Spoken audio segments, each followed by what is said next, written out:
we got James Moore here. Hi, James. Hi, Good to see you.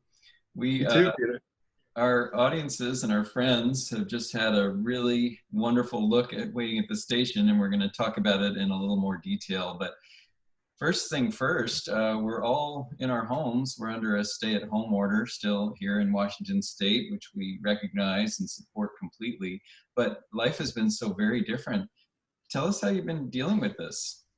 Yes, I feel like life at the moment is just a roller coaster. Some days I feel great, and other I'm pretty stressed out, and a lot of it has to do with what I'm seeing on television and what I'm reading. It's just a crazy time. But yeah, it's really just up and down for me and our family. Well, one really great thing about the whole thing is for us. We spend time with our son. We welcomed Julian into the world on Halloween 2019, which means he just turned 6 months old, and he spent a good portion of his life in quarantine, which I think will present its own challenges. But now we spend a lot of time with him, so it's really been great. Well, he's not going to be as excited as the rest of us are about you going back to work. I can tell you that. But Yeah. yeah, well, that's happy news. I'm so glad to hear that you're getting that silver lining in all of this. Yeah. Um, Yeah. Gotta find it. Yeah. yeah, you got to. James, this role is huge. It just seems to be so you. I know you have a great alternate in the role as well, but it was made for you. It felt like a gift. It certainly feels like one of the biggest roles I've ever seen a choreographer give to an individual dancer. What was it like as Twyla was developing on this? Did you know where it was headed? Tell us about it. Yes, just an incredible experience. I spent probably 6 weeks alone in a studio with Twyla. It's a pretty crazy experience. I was a bit nervous beforehand. I had worked with her on Opus 111, and she's can be very demanding, and she's all about the work, which is amazing. But it really took a toll on my body when we were rehearsing Opus 111. And so going to this, I was a bit nervous, but that changed pretty much for me. It was just very very rewarding experience. She was so generous the whole time. You know, Twyla is just all about the work, and you as a dancer have no choice but to take the same approach. So it was fun to watch her.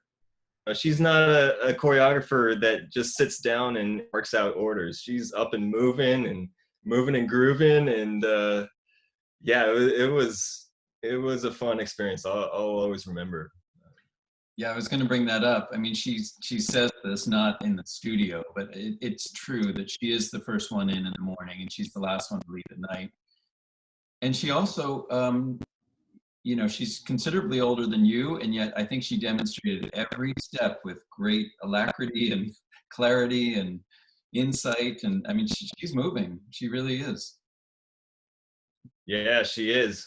I'll share one of my favorite moments in rehearsal with Twyla, and it was with the Golden Girls. So the three very tall women that spend a lot of time in the ballet chasing around the father, and we were working on a lift towards the end of the ballet, which you might remember, and the Golden Girls basically pick up the father and rotate around and travel towards the back of the stage.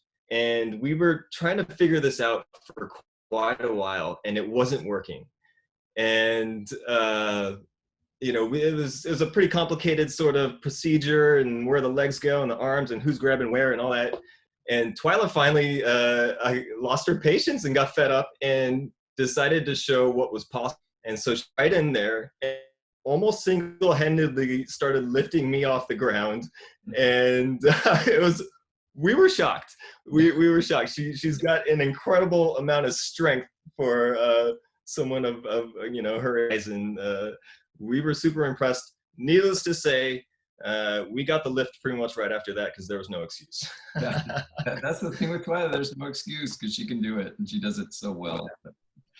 I was going to ask you in the part, there's really three relationships. The first one's probably the hardest, but you have a relationship with this train. And really, what is that to you, or how was it explained to you by Twyla? And then your relationship with these three fates, which you mentioned, the Golden Girls. And then last, I'd love to hear about your relationship with your son, who is Price in this rehearsal that we see. But what is the train? How did she explain that, and how do you see it? You know, she brought up Tolstoy, and she asked me who, or if I knew who he was, and I didn't at the time. But just his story of trying to escape his wife, I believe is how it goes. And she got on the train and took him off and brought him home. And so that was kind of the first thing she said to me about that. Seems to be like an escape, a way out, a way to sort of move on from problems of the past that you're trying to get away of or away from. Yeah. You know, and also in a way may represent death. And so I thought about that quite a bit. You know, the relationship with the son sort of takes on new for me now. Throughout the piece, there are these elements of tough life lessons, of sort of anything that is worth having does not come easy, and that you got to work for it. And so I think the father sort of tries to impart those lessons onto this in the piece. And then there's also an aspect of be careful what you wish, because when you get it, you may not want it, actually. So all of these sort of fatherly lessons that sort of develop through the piece, I'm getting to experience in a new way now with Julian. Yeah, I was going to ask you that because I was wondering if there was a different perspective now. We were, of course, supposed to do Waiting at the Station for audiences in the McCaw Hall next month. And we were so looking forward to taking it to New York, which we won't do now. But you got to take it to Paris, which was pretty incredible, I know. But do you think the role would change now that you have a new perspective being a father? Yeah, I wonder. I was really looking forward to finding out. And I hope that I get that chance in the future. I'm not sure, but yeah, ask me that question after we get to perform this piece again. Yeah. So we also know that Price Suddarth is expecting a child any minute now. And tell me about that relationship, because Price was young and up and coming at the time, and I think you kind of had to mentor him in the studio, maybe learn from him in the studio, I don't know. But that's a key relationship in the ballet. How was that? Yeah, Price was a very young dancer when this piece was created. But he is talented and just a very strong dancer in his own right. There's a section in the piece where the father sort of teaches a sequence of steps to the son, and the son tries to kind of emulate that and reproduce. It's a way of sort of passing on the from father to son. And it felt strange at times because he kind of had to dial back his technique and form in a way that wasn't natural for him, sort of under his caliber and I thought that was interesting. And piece, you know, when the son sort of figures everything out and is well on his way, you know, he really gets to shine and see Price as the dancer that he is. Yeah. So it was very, very cool to see. He's a lot of fun to work with. We spent a lot of time in the studio together and together with Twyla, and every you visit this piece, it's just fun. You know? Yeah. No, I know, because Price is asked to be awkward and uncoordinated in some of the choreography, and that's not him. Yeah. He's so naturally coordinated. Yeah. So, listen, this is a recording from the first time we did it, as you know, and we had Alan Toussaint himself in the pit. I know you didn't have a ton of interaction with him, but what kind of energy did he bring playing his own music with our orchestra to the stage? It was just an unbelievable experience. Uh, you can tell he's got this rhythm flow that comes across in his music and his playing. And I felt so lucky to have a front row seat to his performances, and then to be able to be on stage and kind of groove to that music. There's nothing better. It really was fun. Yeah. What's amazing, because I know there was nervousness in the orchestra. They were like, well, he hasn't asked us for any music. He doesn't have the list of numbers and something, and he didn't need it. He just lived it and played it, and it was so part of him. It was just like talking. He didn't need to see notes in front of him on the page. It was that natural. But I know they were truly inspired, as I think every member of the stage was. Listen, for you, this is I imagine it's one of the most demanding roles that you've done. It has acting demands, but it also has tremendous physical demands. What does it feel like physically just to move through this piece? Oh, it's very difficult, especially in terms of stamina.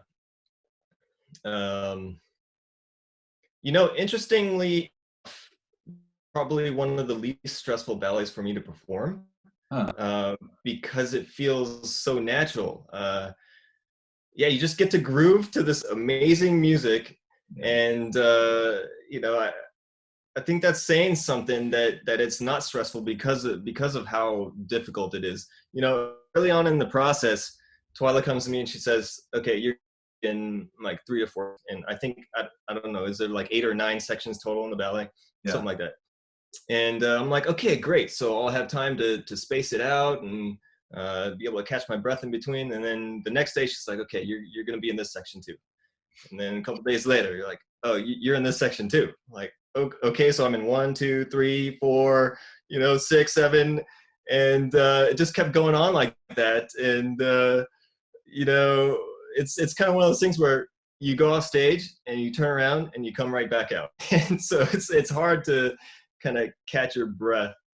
Um, but a part of this is that the costume, while comfortable and I guess period correct and all that, is not really breathable.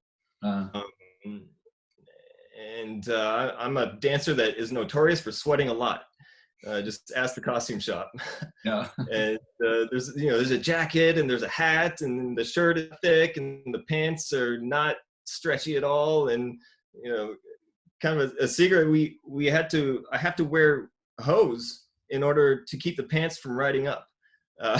So it's a lot of material on you, and so by the end of the piece, it's sort of a darker shade than when I started out. But yeah, it's one of those pieces where I'm not thinking about how difficult it is, because it just somehow allows you to live in the moment and experience that moment. And I think this allow you to do that. They just become really, because that's what it's about, is just living moment to moment and throughout the piece. And it just goes by like that. Before you know it, the piece is over. Yeah, I had a couple parts like that. I know you and I have shared the privilege of dancing the prodigal son, but I love the fact that I would never leave the stage in that. I couldn't even get out of character because the stage experience just was the experience. So it wasn't like you had to turn on the acting gene. You just had to react and live. And I think this happens in this piece. There's some movies and plays and operas and so many art forms where you're so attached to a protagonist that the story for an audience, it doesn't really exist without you at least in the mix. And I know why Twyla got there, because we want to know how you're seeing everything and what your reaction is. And there's some amazing dancing from the whole company in this. There are several principal dancers in it. But sorry about having to do every number, but we benefit. So thank you for that. So. Yeah, it's just how it happens, how the piece came together. I don't mind it one bit. Yeah. It's there's moments where you finish up a section and you're just spent, completely spent. It's kind of the middle of the ballet, and you're off stage for maybe 2/8, and you have to do what you can to catch your breath and not break out of your character, and a lot of instances run back on and continue moving. Yeah. And With a lot yeah, of big pieces of metal to avoid on the stage at the same time. So the sets are significant. Yeah. yeah. Yeah. Listen, I've always thought this, and I've never heard Twyla say this, so she probably would not like this question, but did you see any of her in your character as this role developed, and did you ever think of that? Oh, that's interesting. I wasn't going to touch on this, but I will admit that through the process, I wonder if there was an autobiographical element. Yeah. And, you know, I think I don't want to speak for her, and she can speak to it later if she'd like. But yeah, I kept going back to that thought, like, you know, is this about her? Is this about her life, or some of her concerns, or, you know, thoughts? And it just, I don't know if it's coincidence or what, but I kept thinking about it throughout the whole rehearsal process. Yeah, James, you bring characters to our audiences so vividly and with such honesty. And I know Twyla felt the same way. She really knew that she had found a bond between you and her, whatever the storyline was. But she was so grateful for your talents. So as are we all are. But So nice to hear. anything you want to tell us about that's coming up? That I know you guys have. You have a company that's probably on hiatus now. Yes. Which is unfortunate, but there's been great work started there. I hope it goes on. Any news on that front? Yeah, so Nolani Pantasco and I started Seattle Dance Collective late 2018. We had our first performances at Vashon Center for the Arts in 2019, and scheduled to go back this summer, end of July, and not sure that's going to happen. It seems very tough to think about putting on a live performance. I'm not sure that that's the right thing to do at this moment in time. So we are thinking about ways to continue to be active and provide art to the community. So we're thinking about some ways to go on and showcase some work that maybe we will be able to produce that would be new.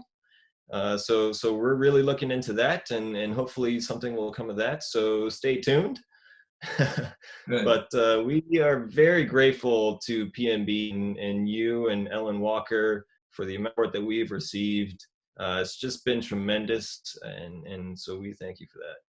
Yeah, well, listen, we're the beneficiaries of your great works.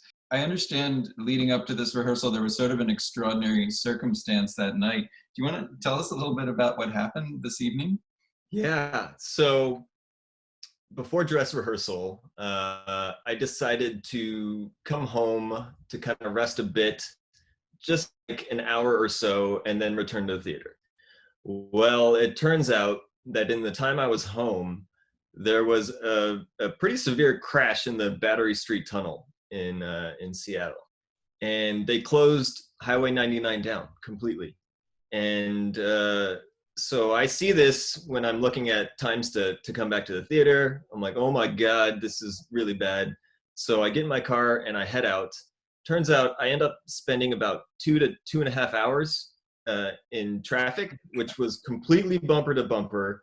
And I'm freaking out because I cannot be late to a dress rehearsal with Twyla. Are you kidding? That's insane.